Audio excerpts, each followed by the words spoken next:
जय हिंद साथियों, welcome to VCR classes. चलिए आज हम लोग जानते हैं क्लास 10th का, जो कि हम लोग साइंस का चैप्टर हम लोग पढ़ रहे हैं। ये हमारा लेक्चर 2 है। आप लोग हमारा पहले वाला लेक्चर यदि इसमें पहली बार आ रहे हैं तो आप लोग इसके पहले वाला भी लेक्चर आप लोग देख सकते हैं। वो हमारा पहला लेक्चर होगा, ये हमारा दूसरा लेक्चर है। हम लोग पढ़ रहे हैं हम लोग जैसे रासायनिक अभिक्रिया एवं समीकरण। हम लोग साइंस के चैप्टर में रासायनिक अभिक्रिया एवं समीकरण वाले चैप्टर को पढ़ रहे हैं। ये हम लोग का चैप्टर का नाम अध्याय 1 है और हम लोगों का ये आने वाले एग्जाम में बहुत ज्यादा इंपॉर्टेंट होगा। तो चलिए बिना समय गंवाए स्टार्ट करते हैं आज का क्लास, जो कि हम लोग पिछले क्लास में रासायनिक अभिक्रियाओं के बारे में कुछ चर्चाएं कर चुके हैं। आज पढ़ेंगे हम लोग रासायनिक समीकरण के बारे में। रासायनिक समीकरण क्या है, व्हाट इज रासायनिक chemical equation.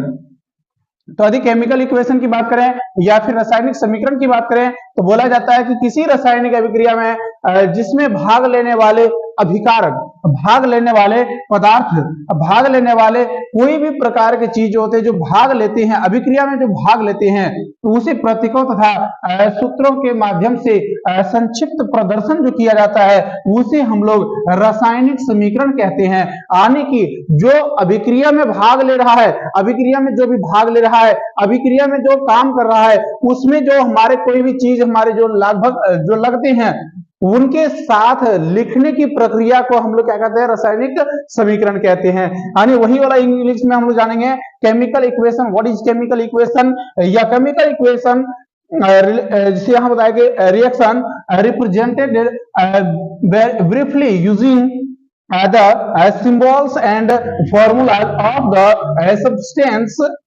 involved in called a chemical equation. यानी कि यदि हम किसी भी अभिक्रिया को लिख रहे हैं और अभिक्रिया में अधिक उनके संकेतों के साथ उनको संक्षिप्त विवरण दे रहे हैं तो हम लोग उसे क्या कहेंगे, रासायनिक अभिक्रिया कहेंगे। क्या कहेंगे, रासायनिक अभिक्रिया कहेंगे। उम्मीद है ये सारी चीजें समझ में आ रही होगी। और आप लोग एक बात ध्यान दीजिएगा, आप लोग क्या है ना कि बीच में ही स्किप कर देते हैं हमारे वीडियो को, तो आप लोग स्किप कीजिएगा तो आप लोग को समझ में नहीं आएगा। इसीलिए आप लोग क्या करें, थोड़ा सा धैर्य रखें, थोड़ा सा पैसेंस रखें, पूरा वीडियो को देखें और उसके बाद भी यदि समझ में नहीं आएगा तो कमेंट में कहें कि कहां दिक्कतें हैं, लेकिन ये वीडियो को पूरा देखें आप लोग। चलिए हम लोग समझ रहे थे केमिकल इक्वेशन में। हम लोग केमिकल इक्वेशन जैसे हम लोग अभी बताया कि रासायनिक अभिक्रिया किसे कहते हैं, तो रासायनिक अभिक्रिया हम लोग मुख्यतः इस प्रकार की चीजों को कहते हैं जहां की हम लोग तत्व को इस प्रकार से दिखाया गया है, तत्व को हम लोग इस प्रकार से लिखेंगे और इसके साथ ही हम लोग उसके साथ उसके प्रतीक को भी लिख देते हैं कभी कभार। जैसे ये गैसिक फॉर्म में है या फिर ये कौन से फॉर्म में है, ये जैसे H2O बन गया है वो लिक्विड फॉर्म में होगा। ये सारा जैसे इसमें लिखा गया है FeSO4, यहाँ पे देखिएगा FeSO4 जो लिखा गया है वो सॉलिड फॉर्म में लिखा गया है और इसके प्रतीक के साथ साथ उसमें बोला गया है कि इसमें उत्प्रेरक क्या लग रहा है, तो उष्मा का रूप में ले रहा है। तो ये क्या ले रहा है, उष्मा को ले रहा है। जब भी कभी रासायनिक अभिक्रिया हुई है, रासायनिक अभिक्रिया में प्रतीकों के साथ जब लिखते हैं उसको आगे की ओर बढ़ाते हैं तो अभिक्रिया के पश्चात जो बनकर आता है उसे भी हम लोग क्या कहते हैं, उत्पाद के रूप में देखते हैं। और इस प्रकार के लिखने के जो नियम होता है, लिखने के जो प्रक्रिया होती है, इसी को हम लोग क्या कहते हैं, रासायनिक समीकरण कहते हैं। क्या कहते हैं, रासायनिक समीकरण कहते हैं। यानी रासायनिक अभिक्रिया में भाग लेने वाले सभी प्रकार के तत्वों को लिखने की यानी व्यवस्थित करने की जो ढंग होते हैं, व्यवस्थित करने के जो तरीके होते हैं उसे हम लोग क्या कहते हैं, रासायनिक अभिक्रिया कहते हैं, रासायनिक समीकरण कहते हैं। चलिए आगे बढ़ते हैं, हम लोग जानते हैं थोड़ा सा और विस्तार से, जिसमें बताया गया है कि रासायनिक समीकरण जो है, रासायनिक अभिक्रिया रासायनिक समीकरण के द्वारा लिखा जाता है। रासायनिक अभिक्रिया जब भी कोई होता है तो उसे किसके द्वारा लिखा जाता है, तो रासायनिक समीकरण के द्वारा लिखा जाता है। यानी कि हम लोग क्या करते हैं, ये chemical reaction can be written using the chemical formula या फिर केमिकल इक्वेशन। अब आगे बढ़ता गया, रासायनिक समीकरण जो होते हैं, रासायनिक समीकरण में तत्वों के प्रतीकों या फिर अभिकारकों या फिर उत्पादों के रासायनिक सूत्रों, उनकी भौतिक अवस्थाएं के साथ साथ लिखा जा सकता है। यानी कि आप लोग अभी जस्ट देखे होंगे, कुछ देर पहले ही देखे थे, जैसे कि आप लोग देखे होंगे कि यहाँ जब हम लोग लिख रहे थे तो यहाँ क्या था, सॉलिड को पहले लिख दिया है, सॉलिड को लिखा है, ये गैसेस फॉर्म को लिखा है, ये गैसेस फॉर्म को लिखा है। यानी कि हम लोग देख रहे हैं कि उनकी अवस्था क्या है, अवस्था मतलब क्या है कि उनकी अवस्था कैसी होगी। आज अवस्थाएं हम लोग जानते हैं कि यदि भौतिक अवस्था की बात करें तो उसमें 5 प्रकार की अवस्थाएं होती है। तो 5 में से हम लोग बेसिकली 3 प्रकार की अवस्थाओं को मुख्यतः पढ़ते हैं, लेकिन 5 अवस्थाएं कौन कौन सी होती है वह ध्यान से समझिएगा। एक होता है ठोस, ठीक है ना, एक क्या होता है ठोस होता है, दूसरा होता है द्रव, फिर उसका बाद होता है गैस, और एक होता है ये अगला जो है गैस हो गया, और उसके बाद हो जाएगा प्लाज्मा, और हो जाएगा एक बोस-आइंस्टाइन, है ना। तो ये हमारा कुछ इस प्रकार से 5 प्रकार के ये अवस्थाएं होते हैं, लेकिन हम लोग मुख्यतः 3 प्रकार की अवस्थाओं के बारे में चर्चाएं करेंगे। और इसके साथ साथ कुछ एक होते हैं जैसे लिक्विड होता है और एक्वस होता है, एक्वस और लिक्विड दोनों को हम लोग देखेंगे आगे चल के, लेकिन चर्चाएं चलते हैं आगे बढ़ाते रहते हैं। जैसे हम लोग देख पा रहे थे कि हम लोग रासायनिक समीकरण को हम लोग रासायनिक अभिक्रिया जो होती है उसे रासायनिक समीकरण के द्वारा लिखा जाता है, और इसके साथ साथ रासायनिक समीकरण जो होते हैं रासायनिक समीकरण को जैसे तत्वों के प्रतीकों या फिर अभिकारक और उनके रासायनिक सूत्रों के उनकी भौतिक अवस्थाओं के साथ भी लिखा जाता है। चलिए आगे बढ़ते हैं, इसके कहानी को और विस्तार से समझते हैं। आप लोगों को उम्मीद है समझ में आ रहा होगा, और यदि समझ में आ रहा है तो लाइक भी करते रहें, ताकि हमें भी मोटिवेट होना पड़े, मोटिवेट हो जाए हम भी, ताकि आप लोगों को और भी विस्तार तरीके से और भी बढ़िया तरीके से डील कर पाए, बता पाए। तो चलिए यहां से थोड़ा सा आगे बढ़ते हैं। बोला है कि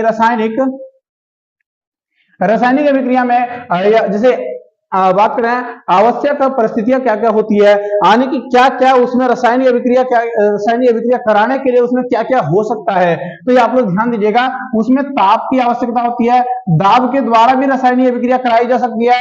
यदि रासायनिक समीकरण कराना है तो हम उत्प्रेरक डालकर ही उसमें रासायनिक अभिक्रिया करा सकते हैं। फॉर एग्जाम्पल आप लोग ध्यान दीजिए, आप लोग ऐसे मत समझिए, आप लोग ऐसे समझिए, घर गांव की भाषा में थोड़ा समझने का प्रयास कीजिएगा।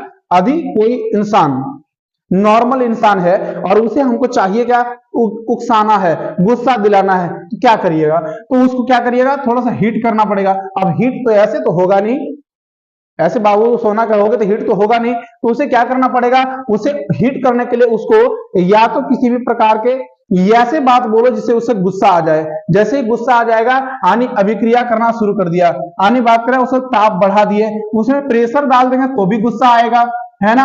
उत्प्रेरक यानी कि उसके जगह पर हम लोग यदि कुछ नॉर्मली बातें करने लगे तो उसमें भी क्या हो जाएगा, उसमें उत्प्रेरक का काम करेगा, यानी कि ऐसे तिरछी बात बोल दे जो उत्प्रेरक का काम करेगा। यहां हम लोग समझेंगे कैसे, तो यहां भी हम लोग समझेंगे ऐसे कि यदि याद रखिएगा कि केमिकल इक्वेशन में जो होता है ना, केमिकल इक्वेशन में यदि बात करें तो केमिकल इक्वेशन में हमारा लेफ्ट साइड में लिखा जाता है जैसे अभिकारक को लिखा जाता है, आप लोग पहले क्लास में देखे होंगे। अभिकारक जो होते हैं वो हमारा लेफ्ट साइड में होता है, और तीर के निशान के बाएं साइड, दाएं साइड की बात करें, राइट साइड की बात करें तो यहाँ होता है उत्पाद। यहाँ क्या होता है, उत्पाद, ठीक है ना। यहाँ पे क्या होता है, उत्पाद होता है। आप लोग यहाँ ध्यान दीजिएगा, ये अभिकारक इधर होता है, उत्पाद उधर होता है, ठीक है ना। चलिए अब आगे इंग्लिश में थोड़ा सा चर्चा करते हैं। बोला है कि in a chemical reaction necessary condition such as, जिस नेसेसरी कंडीशन हमारा क्या होते हैं, यानी कि आवश्यक अभिक्रियाएं जो कराने के लिए आवश्यक जो नॉर्मली आवश्यक जो बातें जो होती है वो क्या होती है, तो टेम्परेचर होते हैं, प्रेशर होते हैं, एंड क्या होता है, कैटलिस्ट होते हैं। कैटलिस्ट मतलब यदि बात करें उत्प्रेरक, है ना, उत्प्रेरक की बात करें, जैसे यदि बात करें कि कुछ बीच में टपक जाने वाली बात है तो ये कैटलिस्ट का काम करेगा। सो अबव द जैसे above and below the arrow, अभी देखिए क्या है कि ये वाला जो दिखाई दे रहा है ना, ये उष्मा जो दिखाई दे रहा है इसे हम लोग उत्प्रेरक कहेंगे, इसे हम लोग क्या कहेंगे, उत्प्रेरक के रूप में भी जान सकते हैं। तो चलिए ये चुना पत्थर है, और चुना पत्थर को हम लोग तीर के निशान के यदि इधर लिखे हैं लेफ्ट हैंड साइड, तो हम लोग इसे कहेंगे कि ये क्या है, ये अभिकारक है। ये क्या है, तो अभिकारक है, और ये उष्मा को अभिकारक के साथ अभिक्रिया किया गया है, तब जाके क्या बना, उत्पाद बन गया। ये तीर के निशान के राइट साइड में है तो इधर उत्पाद बन गया है। चलिए आगे बढ़ते हैं, थोड़ा सा और चर्चा करते हैं इसमें।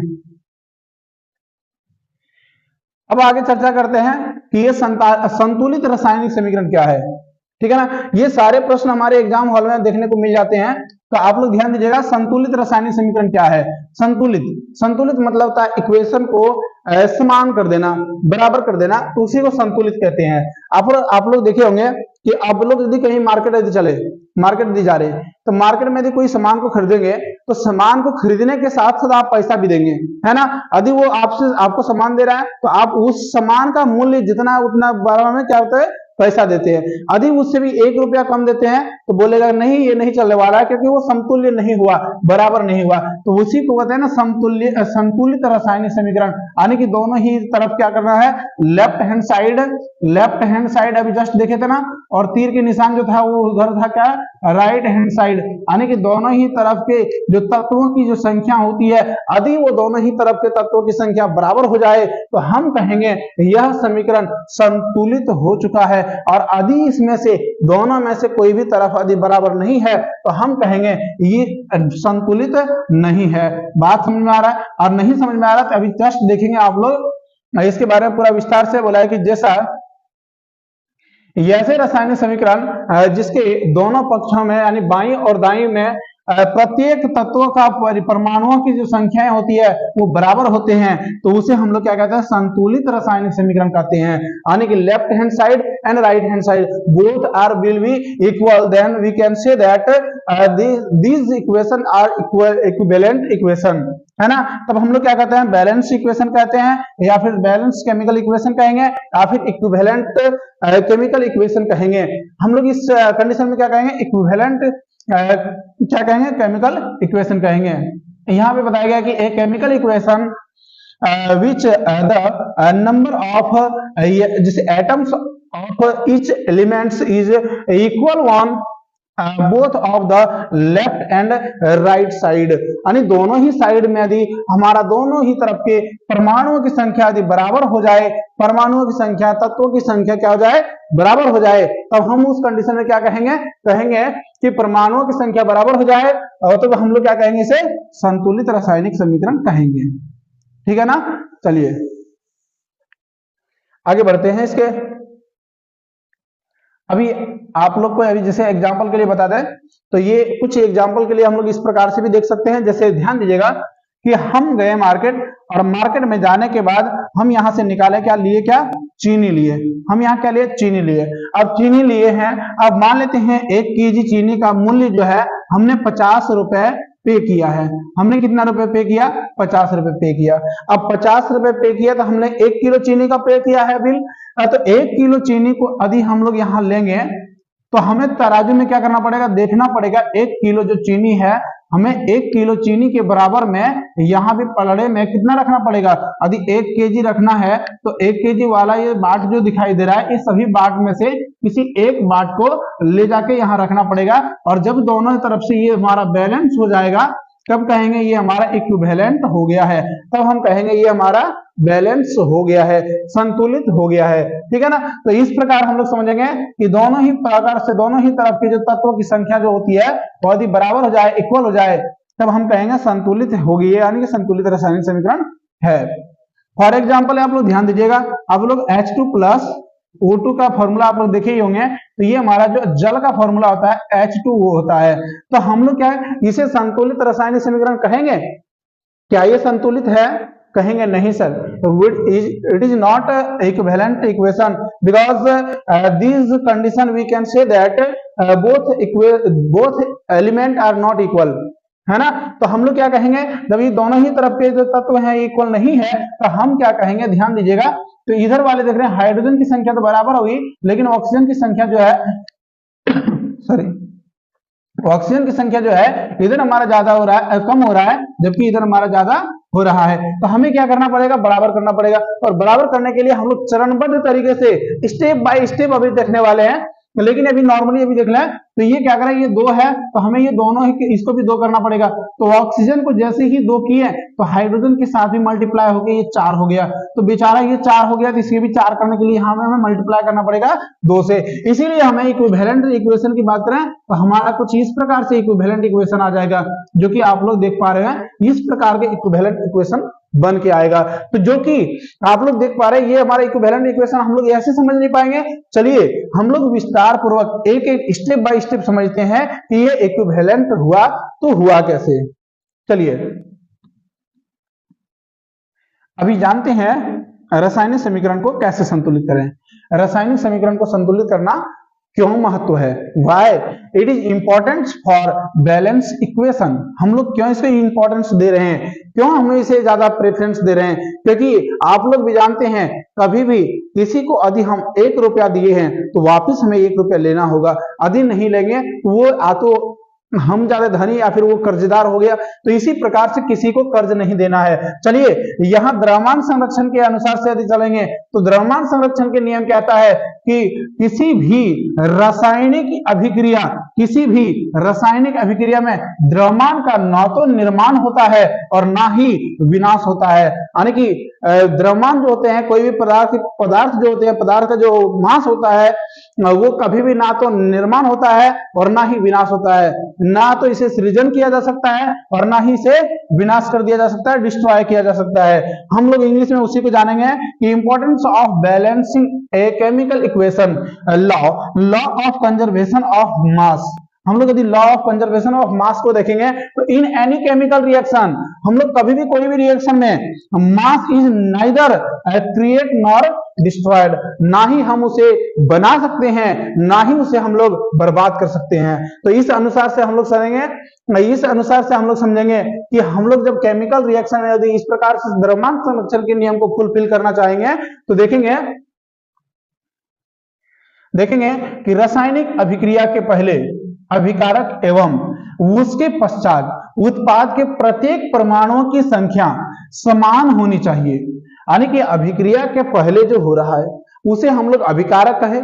अभिकारक में जितने भी प्रकार के तत्व हैं और अभिक्रिया के पश्चात जो बना वो जो उत्पाद के जितने भी प्रकार के परमाणु या फिर जितने भी प्रकार के तत्व हैं वो दोनों को क्या करना है, चेक करके देखना है कि क्या ये दोनों ही प्रकार के जो तत्व है, क्या दोनों ही तरफ के तत्व समान है। यदि समान है तो हम कहेंगे कि it is balance equation, and यदि उसमें समान नहीं है तो हम लोग कहेंगे it is not balance equation. Then we have to conclude that equation will be, अभी जैसे मान लेते हैं बिफोर द केमिकल रिएक्शन, हम लोग केमिकल रिएक्शन के पहले रिएक्टेंट जो देखते हैं, एंड आफ्टर द रिएक्शन यानी कि रिएक्शन करने के बाद जब देखते हैं प्रोडक्ट को, the number of atoms of each element should be same. कैसा होना चाहिए, समान होना चाहिए। कैसा होना चाहिए, तो समान होना चाहिए। यदि समान है तो हम कहेंगे इट इज बैलेंस इक्वेशन, यदि समान नहीं है तो नॉट बैलेंस इक्वेशन। और यदि बैलेंस इक्वेशन नहीं है तो हमें क्या करना होगा, तो हमें बैलेंस करना होगा। क्या करना होगा, हमें बैलेंस करना होगा। और हमें बैलेंस करने के लिए क्या करेंगे, तो हम लोग क्या करेंगे, चरणबद्ध तरीके स्टेप बाय स्टेप हम लोग हीट एंड ट्रायल विधि का उपयोग करेंगे। Heat and trial Vidhi most important है, आप लोग ध्यान दीजिएगा। बोलेगा कि हीट एंड ट्रायल विधि द्वारा इसे संक्षिप्त में विवरण दे या फिर इसका विस्तार से बनाए। तो आप लोग चरणबद्ध तरीके में पहला चरण ही देखिएगा। क्या है पहले चरण में, देखिएगा ध्यान से। इसे बोला है कि रासायनिक समीकरण को लिखकर प्रत्येक सूत्र के चारों ओर बॉक्स बना लीजिए। यानी कि जो रासायनिक समीकरण जो है, तो रासायनिक समीकरण को लिखकर और उसको क्या करना, चारों तरफ से बॉक्स बना लेना है, जैसे कि आप लोग यहाँ देख पा रहे होंगे। यहाँ पे क्या करेंगे, यहाँ पे देख रहे हैं जैसे Fe है, Fe को क्या करा है, बॉक्स बना दिया। H2O का क्या करा, बॉक्स बना दिया। मतलब इसको घर के अंदर रख देना है। Fe3O4, फिर यहां हो गया H2, है ना। तो इस प्रकार के यदि बात करें तो इस प्रकार के सारे तत्व देख पा रहे हैं कि हम लोग क्या करें, उसको घर के अंदर आने के घेरा के अंदर डाल दिए। आने की कभी भी यदि कोई परिवर्तन होगा तो घेरा के अंदर नहीं, घेरा के जो भी बाहर होना है। आप लोग इसको थोड़ा सा लॉजिकली समझेंगे, थोड़ा सा ध्यान से समझिए कि मान लेते हैं Fe नाम का कोई एक लड़का है, ठीक है ना। Fe नाम का कोई एक लड़का है।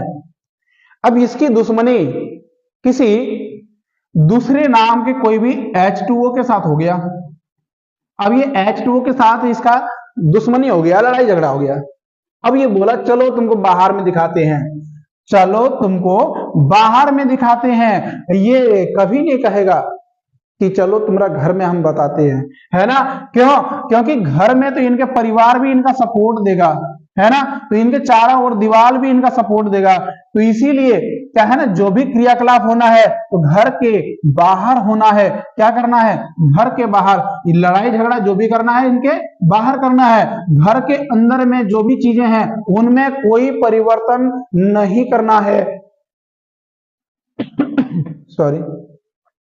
तो वही कहता है ना कि संतुलित करते समय, या आप लोग ध्यान दीजिएगा, संतुलित करते समय बॉक्स के अंदर किसी भी, यानी कि यहाँ किसी भी होना चाहिए परिवर्तन, यानी कि कुछ भी परिवर्तन नहीं होगा।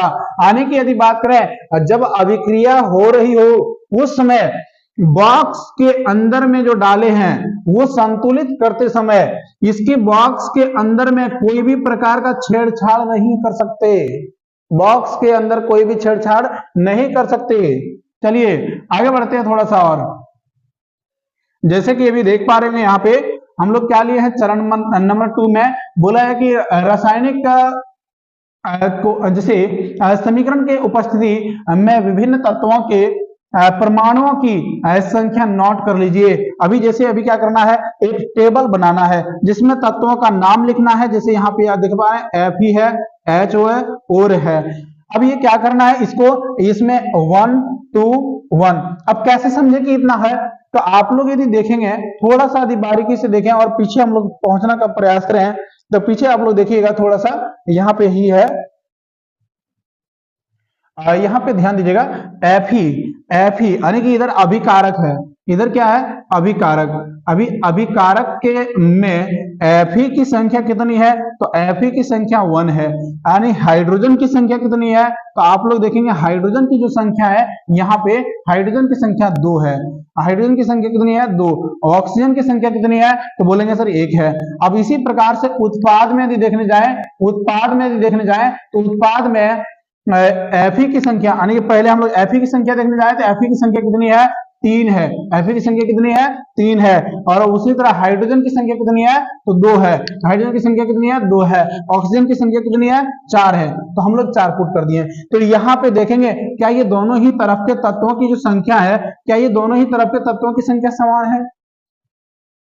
क्या ये दोनों ही तरफ के तत्वों की संख्या समान है? नहीं है। तो यदि नहीं है तो हम लोगों को क्या करना पड़ेगा, ये समीकरण को संतुलित करना पड़ेगा। जैसे कि आप लोग देख पा रहे हैं यहाँ पे जो है ना दोनों ही तरफ के तत्वों की संख्या क्या है, समान नहीं है। आप लोग देख पा रहे हैं ये दोनों ही तरफ के तत्वों की संख्या समान नहीं है। तो हम लोग क्या करेंगे, इसको संतुलित करने का प्रयास करेंगे। तो हम लोग जानेंगे चरण तीसरा। चरण तीसरा में क्या करता है, सबसे अधिक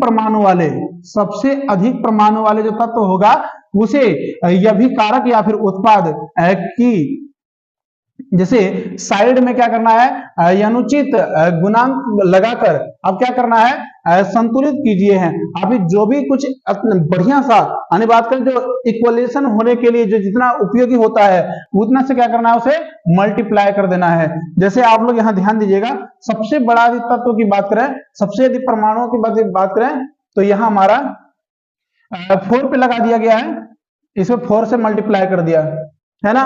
तो इसे जैसे बोला है कि सभी तत्वों के परमाणुओं के चरण तीसरा की भांति संतुलित कीजिए। और इसी प्रकार से स्टेप बाय स्टेप करके इसको क्या करना, संतुलित कर लेना है। तो जब संतुलित करेंगे पहले क्या करना है, इसके साथ मल्टीप्लाई कर दिया, फिर उसके साथ मल्टीप्लाई कर दिया। और इसी प्रकार से यदि बात करें तो यहाँ संतुलित जो बन गया है Fe, आप लोग ध्यान दीजिएगा Fe और ये H2O हो गया, तीर का निशान लगाया Fe3O4 और यहाँ पे क्या होगा H2। अभी क्या करा, ध्यान से देखिएगा, अभी इसमें संतुलित करने के लिए क्या कर दिया गया, पहले सबसे पहले देखा गया कि ये वाला जो है सबसे बड़ा था तो ये वाला है, सबसे बड़ा यौगिक तो ये वाला है। तो इसको बराबर करने के लिए क्या करा है, Fe3 है, यहाँ 3 Fe है और Fe3 को बराबर करने के लिए हम Fe में 3 से मल्टीप्लाई कर दिए।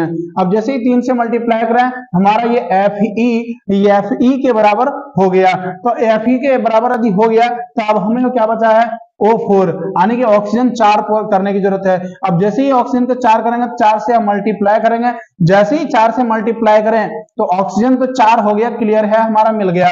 लेकिन हाइड्रोजन की संख्या जो है 4 मल्टीप्लाई बाय 2 तो हो जाएगा 8, यानी कि हाइड्रोजन की संख्या इधर कितना हो गया, अभिकारक में कितना हो गया, तो 8 हो गया। तो हमें उत्पाद में भी क्या करना पड़ेगा, हाइड्रोजन की संख्या 8 करनी होगी। तो यहाँ क्या है, पहले से H2 है तो इसमें भी 4 से मल्टीप्लाई कर दिया। तो अभी हम लोग क्लियरली यदि फाइनल यदि बात करें तो फाइनल हमारे पास जो आएगा तो कुछ इस प्रकार से बन के आएगा, ध्यान दीजिएगा।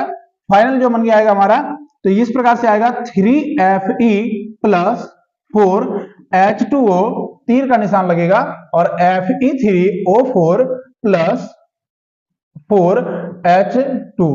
तो ये जो है ना इक्वेशन हमारा संतुलित होने के बाद हमारा फाइनल इस प्रकार का इक्वेशन बन के निकल के आएगा, है ना। तो उम्मीद है ये सारी चीजें आप लोगों को समझ में आ रही होगी, और यदि समझ में आ रही है तो आप लोग लाइक भी करते रहें, और इसके साथ आप लोग आने वाले जितने भी प्रकार क्लासेस हैं आप लोग उसको भी ज्वाइन करते रहें और आनंद